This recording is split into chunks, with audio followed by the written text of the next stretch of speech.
अस्सलामुअलैकुम वरहमतुल्लाहि वबरकातुहू। Welcome back students, I hope you all are doing well इंशाल्लाह। जी अल्हम्दुलिल्लाह। सिबग़तुल्लाह आय्यार के तजवीदुल कुरान कोर्स में हमने एक बहुत इम्पॉर्टेंट टॉपिक स्टार्ट किया हुआ था और वो था नून साकिन और तनवीन के क़वाइद, जिसमें से हमने पहला कायदा या पहला रूल पढ़ लिया जो कि था इज़हार का रूल। और इज़हार क्या था कि बेसिकली नून साकिन और तनवीन की आवाज़ को ज़ाहिर करना था। और इसकी निशानी क्या थी, यानी इज़हार किन सूरतों में होगा, जब नून साकिन या तनवीन के बाद हरूफ़े हल्की में से कोई हर्फ आ जाए तो वहाँ पर इज़हार होता है। और इसकी हमने अल्हम्दुलिल्लाह तकरीबन 6 एग्ज़ाम्पल्स देखी थी। आज हम अगले टॉपिक की तरफ जाएंगे और डिस्कस करेंगे नेक्स्ट टॉपिक को और उसकी कुछ एग्ज़ाम्पल्स को। तो बिना टाइम वेस्ट किए चलते हैं आज के टॉपिक की तरफ। लेकिन उससे पहले अगर आप चैनल पर नए हैं तो चैनल को लाजमी सब्सक्राइब करें। अगर आपको हमारी वीडियोस पसंद आती हैं तो इसे सदका जारिया के तौर पे अपने दोस्तों से शेयर करें और कमेंट बॉक्स में अपने रिव्यूज़ लिखना मत भूला करें। तो चलिए स्टार्ट करते हैं। अऊज़ु बिल्लाहि मिनश शैतानिर रजीम, बिस्मिल्लाहिर्रहमानिर्रहीम। नून साकिन और तनवीन, जैसा कि मैंने आपको बताया था कि बेसिकली नून साकिन या तनवीन के बाद कुछ ऐसे हुरूफ आते होते हैं जिनकी वजह से नून साकिन और तनवीन की आवाज़ चेंज हो जाती है। इसी आवाज़ की वजह से, इसी चेंजिंग की वजह से नून साकिन और तनवीन के टोटल 4 रूल्स बना दिए गए, जिनमें से हमने एक पढ़ लिया जो कि था इज़हार का रूल। आज हम सेकंड रूल डिस्कस करेंगे और वो है इख्फ़ा का रूल। कौन सा आज रूल डिस्कस करेंगे हम? इख्फ़ा। इख्फ़ा जो है वो इज़हार से टोटली ऑपोजिट है। अब किस तरह ऑपोजिट है? मैंने आपको बताया था कि इज़हार के मायने होते हैं ज़ाहिर करना, तो इख्फ़ा के मायने होते हैं छुपाना। ठीक है, इख्फ़ा जो है वो इज़हार के टोटली ऑपोजिट है। इज़हार क्या था? बेसिकली नून साकिन और तनवीन की आवाज़ को हम छुपा रहे थे। कब? जब नून साकिन और तनवीन के बाद हरूफ़े हल्की आ रहे थे। ठीक है, और इख्फ़ा क्या है? हम बेसिकली नून साकिन और तनवीन की आवाज़ को छुपा देंगे, इख्फ़ा वहाँ पर कर देंगे। और कहाँ छुपा देंगे? बेसिकली नाक में छुपा देंगे। ठीक है, नून साकिन और तनवीन की आवाज़ को नाक में छुपा देंगे।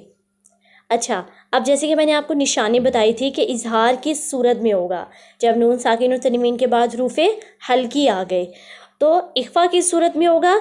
जब नून साकिन और तनवीन के बाद हरूफ़े इख्फ़ा आ जाएं, हरूफ़े इख्फ़ा आ जाएं। तो ऐसा है कि अभी आपके लिए ये 15 हरूफ़े इख्फ़ा याद करना बहुत मुश्किल हो जाएगा।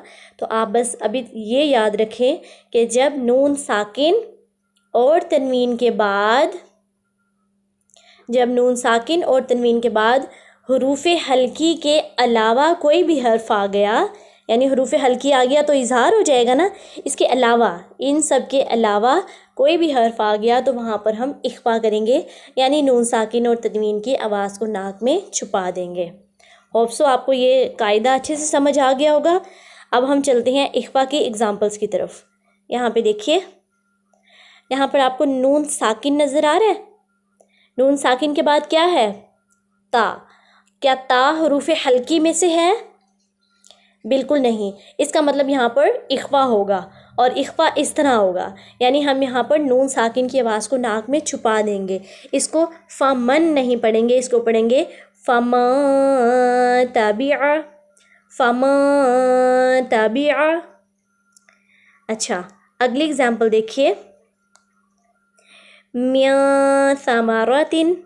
मिया, बेसिकली हम मिन नहीं कर रहे, मिन करेंगे तो नून की आवाज़ वाज़े हो जाएगी, ज़ाहिर हो जाएगी।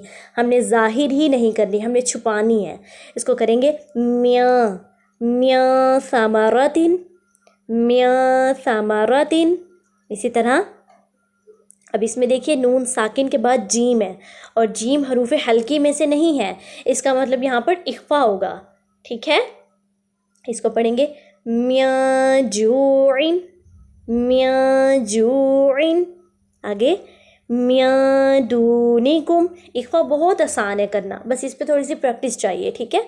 और आज आपको सही समझ आ रहा होगा इख्फा, क्योंकि लास्ट टाइम हमने इजहार डिस्कस कर लिया हुआ है। इजहार में क्या हो रहा था, सीधा सीधा पढ़ रहे थे। मैंने बताया था कि जब मैं आपको इजहार पढ़ा रही हूँ तो आपको लग रहा होगा कि इसमें क्या चेंजिंग है, मतलब हम तो बिल्कुल वैसे ही पढ़ते हैं।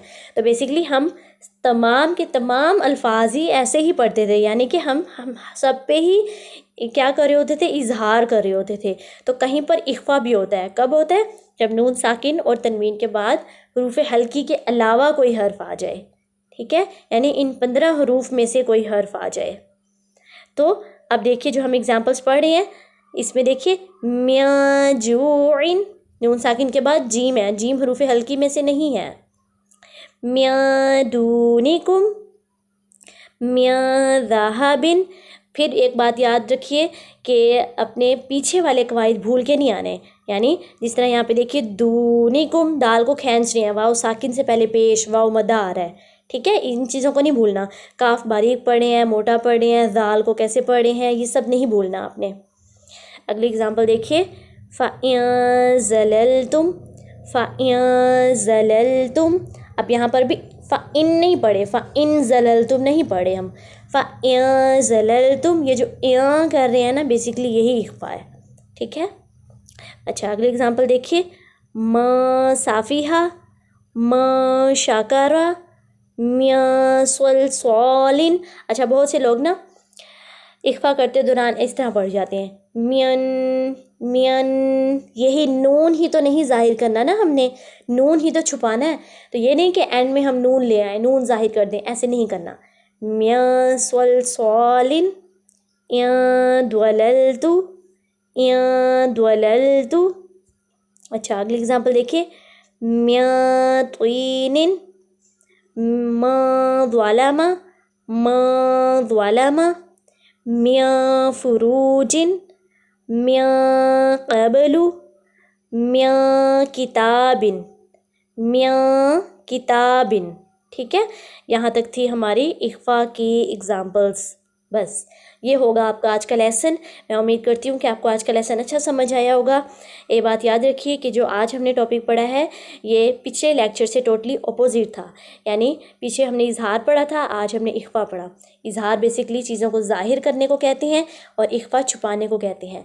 तो ये किस चीज़ के कवायद हैं, नून साकिन और तनवीन के। तो बेसिकली नून साकिन और तनवीन की आवाज़ों को हम या ज़ाहिर कर रहे हैं या छुपा रहे हैं। और ज़ाहिर कब करना है, इसकी निशानी मैंने आपको बता दी थी, जब हरूफे हल्की आ जाएं, नून साकिन और तनवीन के बाद जब हरूफे हल्की आ जाएं। और इख्फा कब करना है, जब नून साकिन और तनवीन के बाद हरूफ हल्की के अलावा, यानी हरूफ हल्की ना आए, इसके अलावा कोई भी हर्फ आ जाए तो वहाँ पर इख्फा होगा, ठीक है।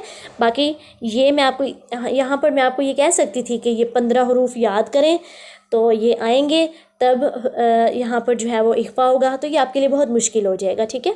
तो बस अभी आप इतना छोटा सा कायदा याद रखें कि इनके अलावा कोई हर्फ आ गया तो इख्फा होगा। बाकी जब हम ये नून साकिन और तनवीन के कवायद मुकम्मल कर लेंगे ना, तो उस लास्ट लेक्चर में मैं आपको ये समझा दूँगी कि आपने कैसे याद करने हैं, ठीक है। जज़ाकुमुल्लाहु खैरा। अस्सलामु अलैकुम व रहमतुल्लाहि व बरकातुहू।